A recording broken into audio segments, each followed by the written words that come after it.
Hello everyone, welcome back to Sankala YouTube channel.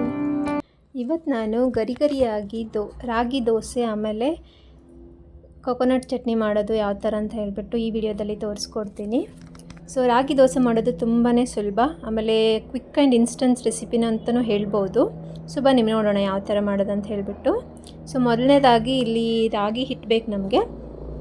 ನಾನಿಲ್ಲಿ ಒಂದು spoon ತೊಗೊಂಡ್ಬಿಟ್ಟು ಅದರಿಂದ 4-5 ಸ್ಪೂನ್ ಆಗೋಷ್ಟು ರಾಗಿ ಹಿಟ್ಟನ್ನ ತೊಗೊಳ್ತಾ ಇದ್ದೀನಿ.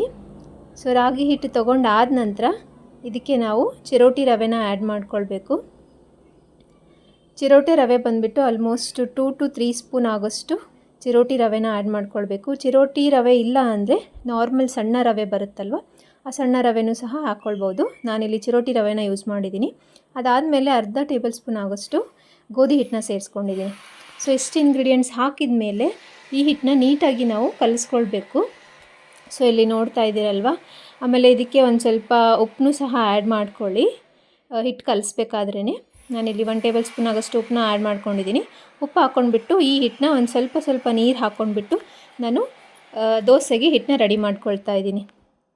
ಸೊ ನೋಡ್ತಾ ಇದ್ದೀರಲ್ವ, ಅದು ಹಿಟ್ಟು ಕಲಿಸ್ಕೊಳ್ಳೋದನ್ನ ತೊಗೊಂಡ್ಬಿಟ್ಟು ನಾನು ಸ್ವಲ್ಪ ನೀರು ಹಾಕ್ಕೊಂಡ್ಬಿಟ್ಟು ಕಲಿಸ್ಕೊಂಡು ಹೋಗ್ತಾ ಇದ್ದೀನಿ.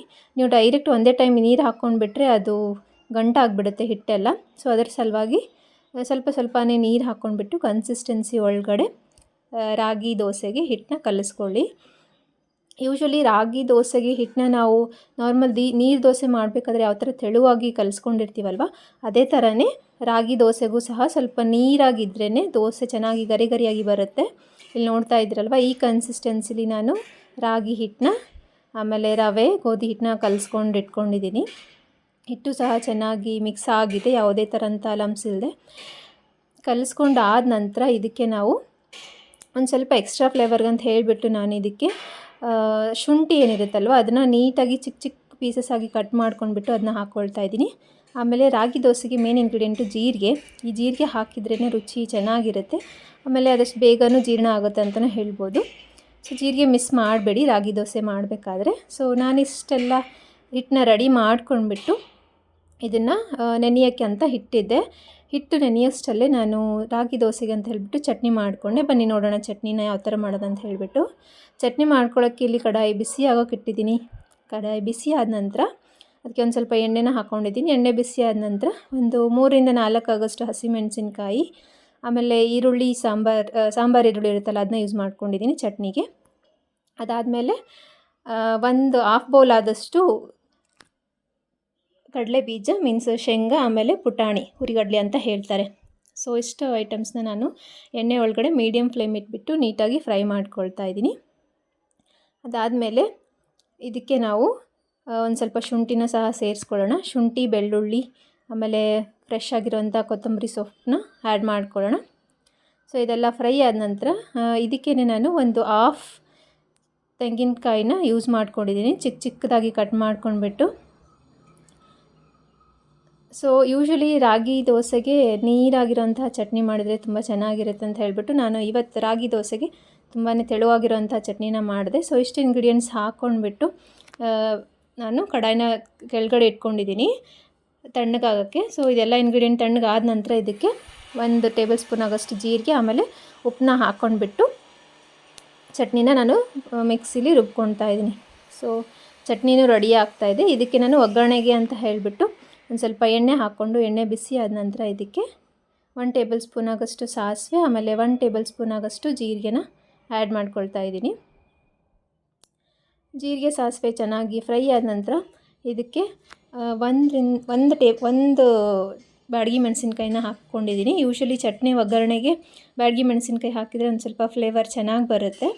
ಸೊ ಅದರ ಸಲುವಾಗಿ ನಾನು ಬ್ಯಾಡಗಿ ಮೆಣಸಿನ್ಕಾಯಿ ಹಾಕಿ, ಆಮೇಲೆ ಒಂದು 4-5 ಎಸಳಾಗೋಷ್ಟು ಕರಿಬೇವಿನೆಲೆ ಸಹ ಹಾಕ್ಕೊಂಡಿದ್ದೀನಿ ಒಗ್ಗರಣೆಗೆ ಅಂತ ಹೇಳಿಬಿಟ್ಟು. ಸೊ ಇಷ್ಟು ಹಾಕ್ಕೊಂಡ್ಬಿಟ್ಟು ಈ ಒಗ್ಗರಣೆನೂ ಸಹ ತಣ್ಣಗಾಗೋಕ್ಕೆ ಒಂದು ಸ್ವಲ್ಪ ಹೊತ್ತು ಇಟ್ಟಿದ್ದೀನಿ. ಈ ಕಡೆ ಚಟ್ನಿನೂ ಸಹ ಚೆನ್ನಾಗಿ ನುಣ್ಣಗೆ ರುಬ್ಕೊಂಡಾಯಿತು. ನೋಡ್ತಾ ಇದ್ದೀರಾ, ಸ್ವಲ್ಪ ನೀರಾಗಿರೋ ಥರನೇ ನಾನು ಚಟ್ನಿನ ಮಾಡಿರೋದು ದೋಸೆ ಒಳಗಡೆ. ಸೊ ಒಗ್ಗರಣೆ ನೀಟಾಗಿ ತಣ್ಣಗಾದ ನಂತರ ಅದಕ್ಕೆ ರುಬ್ಕೊಂಡು ಇಟ್ಕೊಂಡಿರೋವಂಥ ಚಟ್ನಿನ ಸೇರಿಸ್ಕೊಳ್ಳೋಣ. ಚಟ್ನಿ ಹಾಕ್ಕೊಂಡ್ಬಿಟ್ಟು ಅದ್ರ ಕನ್ಸಿಸ್ಟೆನ್ಸಿ ಮೇಲೆ ನೀವು ಪುನಃ ಸ್ವಲ್ಪ ನೀರನ್ನೂ ಆ್ಯಡ್ ಮಾಡ್ಕೊಳ್ಬೋದು. ಇಲ್ಲಾಂದರೆ ಸ್ವಲ್ಪ ಗಟ್ಟಿಯಾಗಿ ಇರಲಿ ಅಂತಂದರೆ ಅದೇ ಥರನೂ ನಾವು ದೋಸೆ ಜೊತೆ ಸರ್ವ್ ಮಾಡ್ಬೋದು. ನಾನೊಂದು ಸ್ವಲ್ಪ ಚಟ್ನಿ ನೀರಾಗಿರಲಿ ಅಂತ ಹೇಳಿಬಿಟ್ಟೆ ಒಂದು ಸ್ವಲ್ಪ ನೀರನ್ನ ಆ್ಯಡ್ ಮಾಡಿಕೊಂಡೆ ಚಟ್ನಿಗೆ ಅಂತ ಹೇಳಿಬಿಟ್ಟು. ಸೊ ನೋಡಿದ್ರಲ್ವ, ಇದೊಂಥರ chutney quick and easy recipe. ಇದು ನಾರ್ಮಲ್ ನೀರು ದೋಸೆ ಅಥವಾ ನಾರ್ಮಲ್ ದೋಸೆಗೂ ಸಹ ಈ ಥರ ಚಟ್ನಿನ ಮಾಡ್ಕೊಳ್ಬೋದು. ಸೊ ಇಲ್ಲಿ ಚಟ್ನಿನೂ ರೆಡಿ ಆಯಿತು. ನಾನು ದೋಸೆ ಹಿಟ್ಟು ಚೆನ್ನಾಗಿ ನೆಂದಿತ್ತು. ಆ ನೆಂದಿರೋ ದೋಸೆ ಹಿಟ್ಟಿಂದ ಇಲ್ಲಿ ನೋಡ್ತಾ ಇರ್ಬೋದು ಯಾವ ಥರ ರಾಗಿ ದೋಸೆ ತೆಳುವಾಗಿ ನೀರು ದೋಸೆ ಥರ ಚೆನ್ನಾಗಿ ಬಂದಿದೆ ಅಂತ ಹೇಳಿಬಿಟ್ಟು ಗರಿ ಗರಿಯಾಗಿ. ಸೊ ಯೂಶ್ವಲಿ ನಾರ್ಮಲ್ ನೀರು ದೋಸೆ ಯಾವ ಥರ ಹೋಯ್ತೀವಿ ಅದೇ ಥರನೇ ಹಂಚ ಮೇಲೆ ನಾವು ರಾಗಿ ದೋಸೆನ ನಾವು ಹಾಕ್ಕೊಂಡು ಹೋಗಬೇಕು.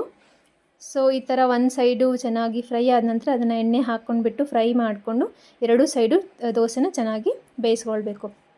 ಸೊ ಈ ಥರ ಮಾಡಿದ್ರೆ ಗರಿ ಗರಿಯಾಗಿರುವಂತಹ ರಾಗಿ ದೋಸೆ ರೆಡಿಯಾಗುತ್ತೆ.